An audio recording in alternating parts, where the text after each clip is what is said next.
Hi అండి, అందరూ ఎలా ఉన్నారు? బాగున్నారా? అని బాగున్నానండి. ఇవాళ మా ఇంట్లో మీ అందరి కోసం మనందరికీ ఇష్టమైన మన చాలా చాలా ఇష్టమైన మనందరికీ చాలా చాలా చాలా చాలా ఇష్టమైన పాలకూర పప్పు ఒక పెద్ద కట్ట తీసేసుకున్నాను. పాలకూర పప్పు, అలాగే ఒరుగులు వేస్తున్నాను. చింతపండు బదులు నిమ్మకాయ పిండే బదులు నేను ఒరుగులు వేస్తున్నాను. అలాగే కొంచెం కారం, ఎక్కువ పచ్చిమిరపకాయలు, అలాగే పసుపు సో వేసేసుకున్నాను. అలాగే పప్పుని నేను వేయించి పెట్టేసుకున్నాను. సో దట్ పప్పు బాగుంటుంది. ఎప్పుడైనా సరే మనం వేయించి పెట్టుకుంటే ఆ పప్పు అనేది చాలా చాలా టేస్టీగా ఉంటుంది, చాలా టేస్ట్ ఎన్హాన్స్ అవుతుంది. సో పప్పు నేను వేయించి పెట్టేసుకున్నాను. సో పచ్చిమిరపకాయలు మాత్రం ఒక 12 to 13 పచ్చిమిరపకాయలు వేశాను. ఒరుగులు ఒక ఇన్ని వేశాను, ఒక చిన్న గుప్పెడు వేశాను. కారం ఇందులో వేశాను, ఎందుకంటే పోపులో కూడా వేస్తాను కాబట్టి ఇంతే కారం వేశాను. ఎక్కువ పచ్చిమిరపకాయలు వేశానని. అలాగే పాలకూర, అలాగే పసుపు. సో ఇప్పుడు నేను తగినన్ని నీళ్లు పోసేసుకుంటాను. ఇప్పుడు దీన్ని నేను మూత పెట్టేసుకుంటాను. మూత పెట్టేసుకున్నాక మీకు నేను మళ్ళీ పోపు వేసేటప్పుడు చూపిస్తాను. పూర్తిగా ఇలా కలిపేసుకోవాలండి. దీన్ని ఇంకొక గ్లాస్ నీళ్ళు పోసేసుకుంటాను. నేను వాటర్ వేసేసాను. నేను పప్పు ఎక్కువ తీసుకున్నాము లంచి, నాకు ఇంకో 2 గ్లాసులు పట్టాయి. నేను మీ ముందు 2 గ్లాసులు వేసాను, ఇప్పుడు ఇంకో 2 గ్లాసులు వేసేసాను. ఇప్పుడు కరెక్ట్గా సరిపోయింది. ఇప్పుడు నేను మూత పెట్టేసుకుంటాను. మళ్ళీ ఇది బాగా ఉడికిపోయాక దీన్ని మళ్ళీ మ్యాషప్ చేసుకుని చక్కగా మనం పోపు వేసుకుందాం. సో పప్పు మరిగిపోతుందండి. ఇప్పుడు మనం తగినంత ఉప్పు వేసేసుకుందాం. దీనికి సరిపడ ఉప్పు వేసేసుకుంటున్నాను.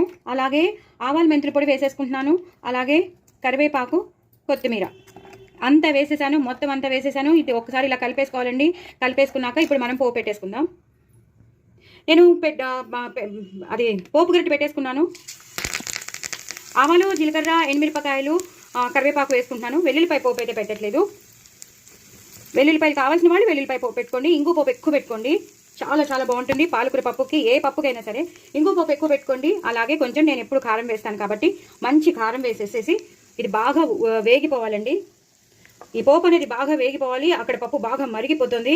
సూపర్ ఉంటుంది. ఎప్పుడైతే మీరు ఇలా చేస్తారో పోపుని చాలా చాలా టేస్టీగా ఉంటుంది. పప్పు చాలా చాలా అంటే చాలా టేస్టీగా ఉంటుంది. చూసారు కదా, బాగా వేగిపోయింది. సో కలర్ కూడా మారిపోతుంది కారంది. ఇప్పుడు మనం మెల్లిగా ఇందులోకి ట్రాన్స్ఫర్ చేసేసుకోవాలి. చాలా చాలా టేస్టీ అయిన పప్పు మీ సొంతం అయిపోతుంది. పాలకూర ఒరుగుల పప్పు అద్దరిపోతుంది. వేడి అన్నంలో నెయ్యి వేసుకుని అప్పడాలు, వడియాలు నంచుకుని తింటే ఒక రేంజ్లో ఉంటుంది.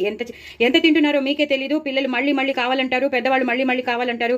ఈ ఒక్క దాంతోనే కడుపు నిండిపోతుందండి. ఇంకేమీ చేసుకోక్కర్లేదు. మళ్ళీ కొత్తిమీర, కరివేపాకుతో గార్నిష్ చేసేసుకోండి. నా ఛానల్ మాత్రం సబ్స్క్రైబ్ చేసుకోవడం అసలు మర్చిపోద్దు. అందరూ ప్రమోట్ చేయండి. నా ఛానల్ని నిలబడేటట్టు చూడండి. సబ్స్క్రైబర్స్ని పెంచండి, వ్యూస్ పెంచండి, లాంగ్ వీడియోస్ చూడండి, స్కిప్ చేయకుండా చూడండి. ప్లీజ్ కామెంట్ బాక్స్లో పెట్టండి. మీరు చేసుకోండి, ఎంజాయ్ చేయండి. నా ఛానల్ మాత్రం సబ్స్క్రైబ్ చేసుకోవడం అసలు మర్చిపోద్దు. నా వాయిస్ ఓవర్ మీకు నచ్చుతుందని అనుకున్నాను. సో నచ్చితే మాత్రం ఒక లైక్ కొట్టండి. అలాగే నా పక్కన ఉన్న గంట సింబల్ని టపీమని కొట్టండి. కామెంట్ బాక్స్లో పెట్టండి మేము చేసుకున్నామని. ఎంతో ఈజీగా, ఎంతో టేస్టీగా మన ఇంట్లో ఉన్న ఇంగ్రీడియంట్స్తోనే మీకు నేను అన్ని చూపించేస్తున్నాను కాబట్టి తప్పకుండా చూడండి, చేసుకోండి. చాలా చాలా టేస్టీ అయిన పాలకూర ఒరుగుల పప్పు. బాయ్ అండి.